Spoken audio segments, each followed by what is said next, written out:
الحمد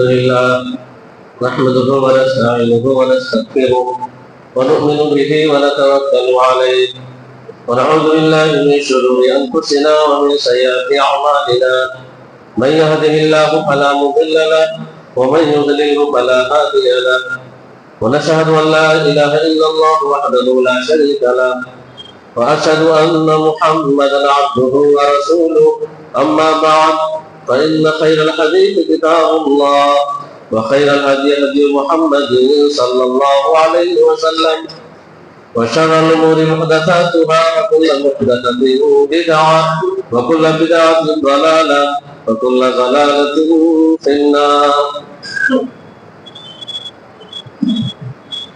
أعوذ بالله من الشيطان الرجيم. بسم الله الرحمن الرحيم. والذين تبوأوا الدار والإيمان من قبلهم يحبون من هاجر إليهم ولا يجدون في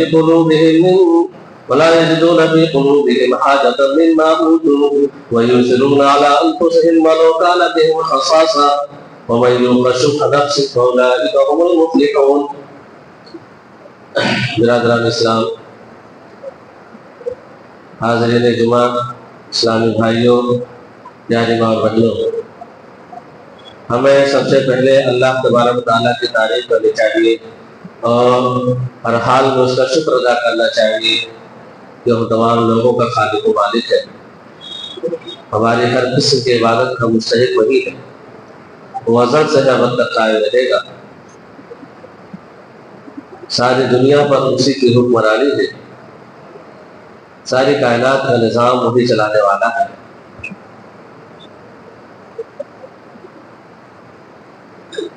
اسی کی مرضی اور مشیت ہی سے انفرادی اور اجتماعی زندگی میں تبدیلی آتی ہے. بعدہم بے شمار درود و سلام نازل ہو تمام انبیاء کرام پر، خاص طور پر نبی آخر زمان حضرت محمد مصطفیٰ صلی اللہ علیہ وسلم پر، جو آخری نبی ہے. ہم اور آپ جن کے امتی ہیں، جن کی اتباع و اطاعت ہی میں ہمارے لیے، آپ کے لیے، تمام لوگوں کے لیے دنیا کی زندگی اور آخرت کی زندگی کی کامیابی ہے. اسلامی بھائیوں، پچھلے خطبے میں حرمین میں سے مکے کی فضیلت اور اس کی اہمیت کا بیان ہوا تھا. آج کے خطبے میں مدینے کی فضیلت کا بیان ہوگا. دونوں حرمین ہیں، محترم ہے، احترام کے قابل ہے. مکہ بھی اور مدینہ بھی. مدینے کا کئی نام ہیں. پرانا نام تو اس کا یثرب تھا، لیکن اس کو اللہ تبارک و تعالیٰ نے اور اللہ کے رسول صلی اللہ علیہ وسلم نے کئی ناموں سے یاد کیا. مدینہ خود اللہ تعالیٰ نے کہا، قرآن میں اس کا ذکر ہے کہ مدینہ اور مدینے کے ارد گرد کے لوگ. اور جس دن اللہ کے رسول صلی اللہ علیہ وسلم ہجرت کر کے مدینہ پہنچے، صحابہ رسول کا بیان ہے کہ پہلے تو یثرب کہتے تھے، لیکن اسی دن سے اس کا نام مدینہ الرسول پڑ گیا. جب ہجرت کر کے وہاں پہنچے، مدینہ اس کا نام ہے اور کعبہ اس کا نام ہے. اللہ کے رسول کہتے ہیں اللہ تعالیٰ نے مدینے کا نام کعبہ رکھا ہے. طیبہ بھی اللہ کے رسول کہتے ہیں طیبہ، یہ پاک ہے اور یہ ایسے چھانٹ دیتی ہے گنہگاروں کو، الگ کر دیتی ہے جس طرح سے پھٹی چاندی کے زنگ کو الگ کر دیتی ہے. طیبہ، دار، اس کا نام دار اللہ تعالیٰ نے دار کہا ہے. دار، گھر. والذین تبوؤا الدار والایمان من قبلہم، انصار کے تعلق سے ہے کہ جو پہلے ہی سے مدینے میں رہ رہے تھے اور ابھی مہاجرین کے پہنچنے سے پہلے ہی وہ ان کے دلوں میں ایمان گھر کر چکا تھا. والذین تبوؤا الدار والایمان من قبلہم، مہاجرین کے پہنچنے سے پہلے ہی وہ ایمان لا چکے تھے. یحبون من ہاجر الیہم، جو ہجرت کر کے وہاں پہنچے ان سے محبت کرتے ہیں. مدینے کی تو فضیلت نہیں ہے، لیکن اہل مدینہ کی بھی فضیلت شاید ہے.